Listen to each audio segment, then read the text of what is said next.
Pernah kepikiran nggak sih saat dunia lagi panas-panasnya karena konflik, pertanyaan yang muncul itu bukan cuma apa dampaknya, tapi lebih dalam lagi, siapa yang sebenarnya diuntungkan?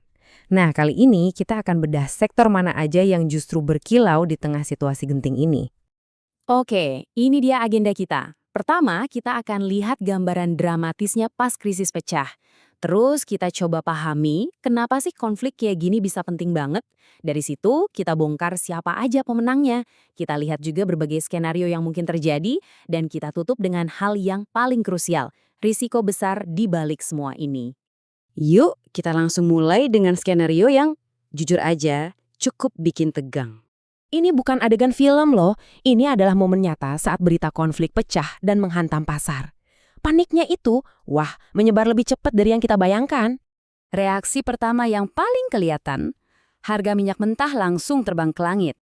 Abis itu, para investor langsung pada lari cari aman. Hasilnya, harga emas didorong sampai mecahin rekor tertinggi.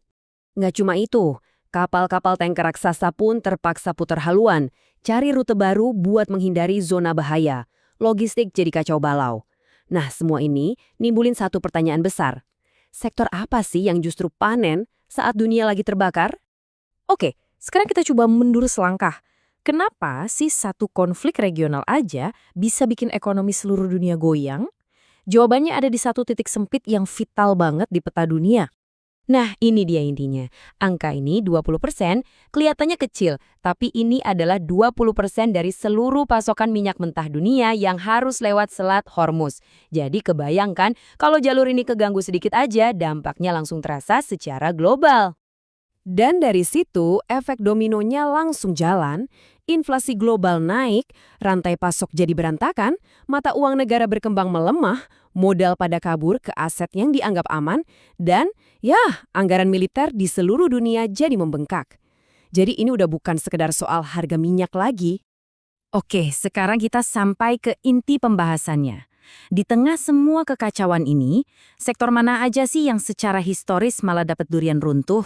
Di sini kita bisa lihat 5 pemain utamanya. Mulai dari energi kayak minyak dan batu bara, aset aman seperti emas, logistik kayak perkapalan, dan tentu saja industri pertahanan itu sendiri. Coba kita bedah satu persatu. Nah, ini poin pentingnya. Ada dua alasan utama kenapa harga-harga ini naik. Kalau energi, itu karena alasan fisik. Pasokan barangnya beneran terganggu.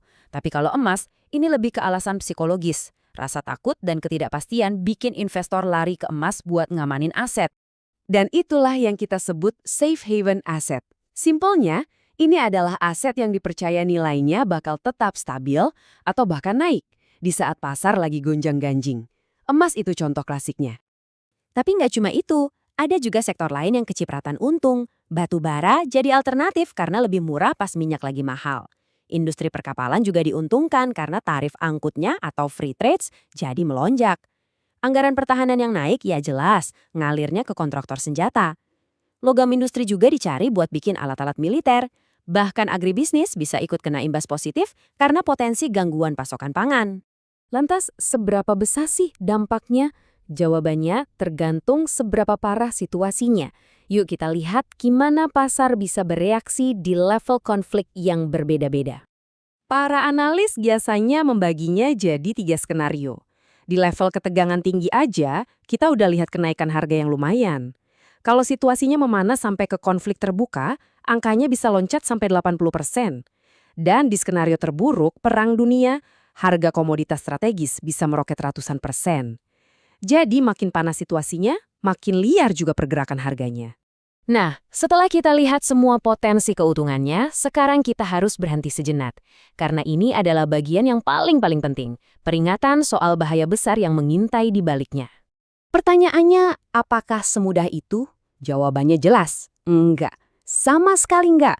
Mencoba mencari untung dari situasi perang itu permainan yang sangat berbahaya. Kenapa? Pertama, harga bisa berbalik arah secepat kilat. Cuma butuh satu berita soal gencatan senjata, harga bisa langsung anjlok. Kedua, harga energi yang terlalu tinggi bisa memicu inflasi parah dan resesi, yang akhirnya bakal menekan semua aset. Ketiga, geopolitik itu nggak bisa ditebak. Analisis secanggih apapun bisa langsung nggak relevan gara-gara satu keputusan politik. Dan terakhir, volatilitasnya ekstrim. Bisa rugi bandar dalam sekejap mata. Memahami semua ini bukan berarti kita merayakan konflik ya. Justru sebaliknya, ini adalah cara kita membaca realita supaya kita bisa melindungi diri kita sendiri. Karena pada akhirnya, kuncinya cuma satu. Investasi terbaik itu selalu lahir dari pemahaman yang mendalam, bukan cuma sekedar ikut-ikutan tren. Jadi tetaplah rasional, dan yang paling utama, tetaplah aman.